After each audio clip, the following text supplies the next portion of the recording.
Welcome to part 3 in a special video series where I'm documenting the progress on this luxury flip here in Paradise Valley. This is a property that I bought for $1.8 million. We're putting several $100,000 into the rehab, and our goal is to list and sell this property for around $4 million. So really excited about this super high-end flip. Come take a look at the progress we've made.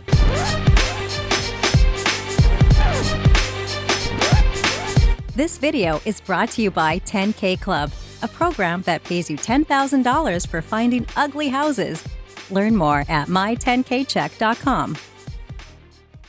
Now, in case you missed part 1 or part 2 in this video series, we are in a very high-end part of Paradise Valley, a very desirable street, very desirable location. This property we picked up, and it was built in the 90s, very dated home, and I'm standing here in the courtyard, which is really amazing. It's got this shade, it's very private, it's enclosed in. One of the things about this property that's unique is it's got this woodwork that was done, and we'll kind of show you some of it. Very special kind of teak wood, very high-end, and it kind of appeals to a certain type of buyer. We tried to keep as much of the integrity of that look while also giving this a modern, new construction type of feel. So we completely gutted this project and redid the entire floor plan, major headers, just did quite a bit of it. So here in the courtyard, we took these doors from another part of the house. We cut in here and put these in. This goes into an office. We wanted to have this exterior entry here into that office. Over here, I'll show you from the inside in a minute, but right here we added another door, and this goes into the separate casita, or mother-in-law suite, separate living quarters over there. So we kind of did these two big changes. And if we come into this property, you'll see we walk right into this entryway. We had to cut into the cement here to get our plumbing done. But take a look at this woodwork in here. It's a really high-end type of wood, imported. People absolutely love this who understand good woodworking. So we try to keep a lot of that. You'll see a theme of that throughout this house. We're gonna keep this front door because it's also that kind of wood. We'll try to refinish this. And when we come into this first entryway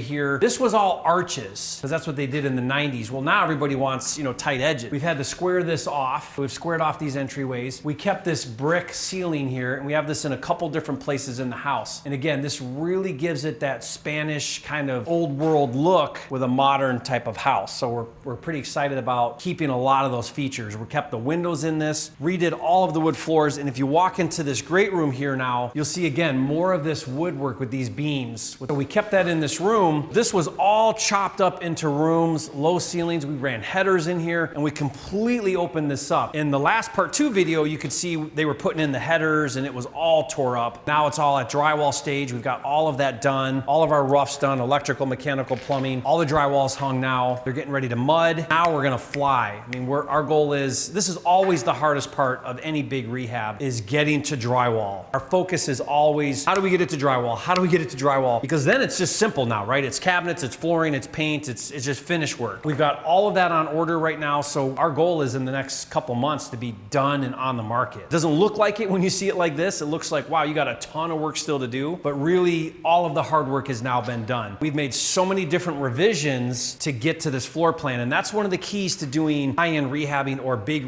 or big square footage rehabbing is, how do you create a floor plan that is desirable for a modern buyer? And at a price point like $4 million, you better believe your buyer is comparing to new construction, and new construction hits all of the amenities, features, floor plan, everything that a buyer wants. So we check box. We go through this house and we say high ceilings, open floor plan, big kitchen, big island, the right appliances, master, how does the bathroom need to look, closet space, bedrooms, office, all of the things that are important to a buyer. That's the idea here, is how do I create a house that feels like new construction, but it's not priced at new construction? What is a buyer paying for new construction? How do I get into a deal, make it feel like new construction, but price it lower to really attract that buyer? We want to list it for $399 as of now. Maybe we'll go a little higher, I don't know. And we think we can get a quick sale and get a buyer pretty fast at around that $4 million price point. Back to the house here. We're walking through this great room here. We've opened all of this up. We had a really small kitchen. It had drop ceilings down. So our kitchen's gonna run across here. Big island right here. We added all of this in here. In part 2 video we were hanging the header, and now we've got in these sliders. Open these sliders. This is gonna go out to the backyard. We're gonna try not to spend a ton of money on our landscaping. We're redoing the entire pool. So you can see here the tile's all been pulled out. We're gonna retile it. We may do some paver.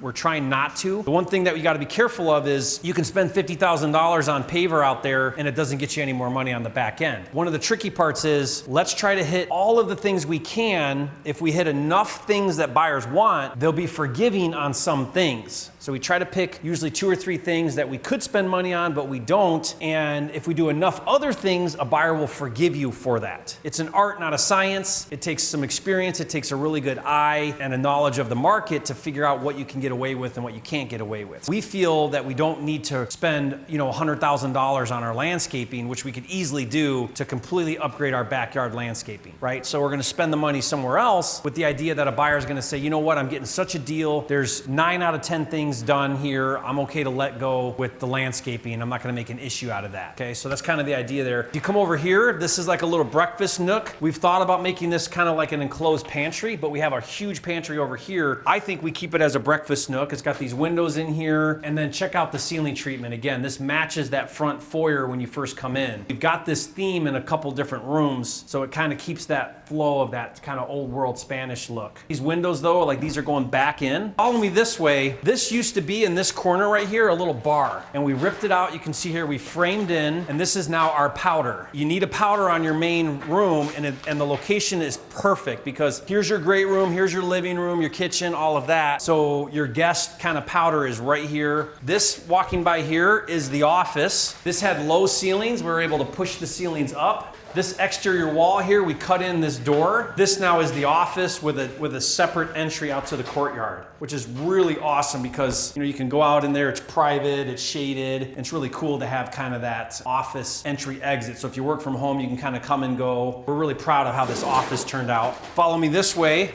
We're gonna walk back through the entryway. By the way, we redid all of our fireplaces. We've got several fireplaces and we redid those so that they were more rounded, and we kind of squared them up a bit and fixed them. So coming through here, this took a lot of work because this had really low ceilings in here. It was a soffit. It was literally right here. We cut out that soffit. We reran all of our ducting and everything that was in the way. Let's go into the master. So you come in this way, you come into the master. Again, big fireplace we redid. This master is huge. I mean, I love the size of this master. It's got the separate doors out to the backyard with the jacuzzi right there. So you get this kind of super private feel. So it's pretty funny too, like look at all of these cuts in here. You'll see that all over the place. All of this is exploratory to try to figure out how to redo our lighting with cans, and it's very tricky to do a rehab like this on an old existing home and bring everything up modern. Back then, the lighting packages were so much less than what we do today. We put so much more lighting and AV into these houses. It's a tricky process. So coming through here, now we enter into the master bath. Then you come into here, so we have this thing completely symmetrical. We have his closet, her closet, separate walk-in closets. We've got toilet, so his and her toilets, right? Big shower, we had to add a window in there. We completely redesigned this whole bathroom. And then you got her vanity and his vanity. So you got, it's completely separate on each side, his and hers for everything. And we found that buyers really like that. They like their own closet space, their own toilet, their own vanities. So it's gonna be all super open in here, really big and spacious.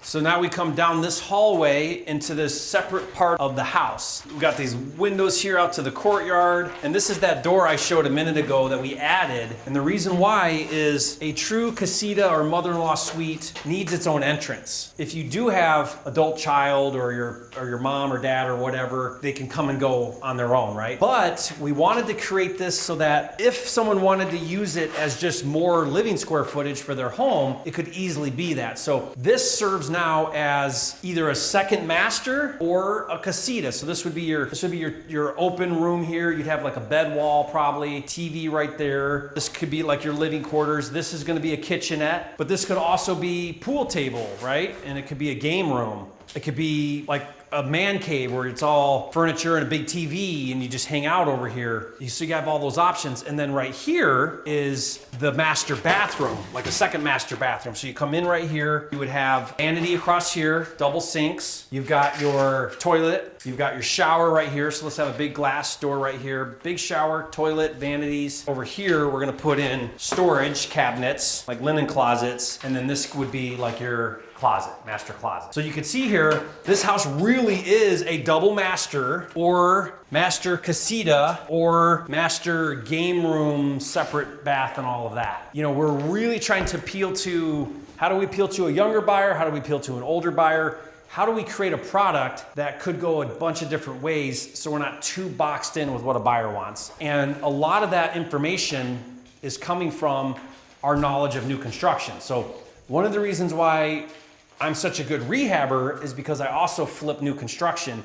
And when you flip new construction, you're really intimately aware of what buyers want in the current economy or in the current year, whatever year you're doing it in, right? Because new construction drives the trends. It drives all of the new things that are happening. You learn very quickly what buyers want in the marketplace. Okay, so the only part of the house we're missing now is that other wing over by the kitchen. So if we walk back this way, we're going back through our hallway to the casita. Master's over here, front foyer entrance, and great room, kind of flex room here, office over there, kitchen. Now let's go behind our kitchen here, and we've got a hallway over here. This is our laundry. So we're gonna put a big laundry in here, cabinets, awesome size laundry room. Over here, we've got this huge room, and we completely redid this whole floor plan over here. Walls, everything changed. This now is a weird space based on kind of how the house is designed, but we're gonna make this now our pantry. So you come right in off your kitchen, boom, pantry, huge, huge pantry. It's gonna be awesome. And we pushed all these ceilings up. Now this became a hallway, and we have bedroom here. All of our bedrooms have ensuite bathrooms, so full bathroom in the bedroom. Big closet right there. So you can see good window, pretty out there. And then comes down through here, and we have second bedroom, right? So bedroom over there, bedroom over here. And again, we've got a ensuite, or this is the closet, and then we have an ensuite bathroom. So at this price point, we try to get dedicated bathrooms in every bedroom.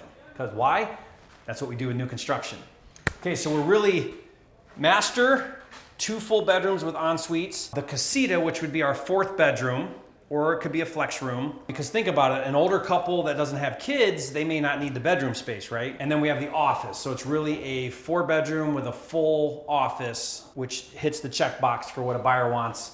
And we're about 6,000 feet. Now, the other thing that we had to make an executive decision on that was pretty tough was our garage. So if you look here, we built this garage. This is a brand new construction garage. This was an exterior wall right here. The first garage is right here. So you can see here, here's the original garage. Had a 2-car garage, and I don't know about you, but I would not be happy to pay $4 million to get a 2-car garage, right? That's not what a buyer wants. Adding in, and you can see it right here, we just L-shaped it. In fact, in video 2, my brother and I were standing right here talking about, hey, should we add a garage? And we went ahead and decided to do that. We feel like by adding this garage, we added about a $500,000 value on this property by building a new construction 2-car garage.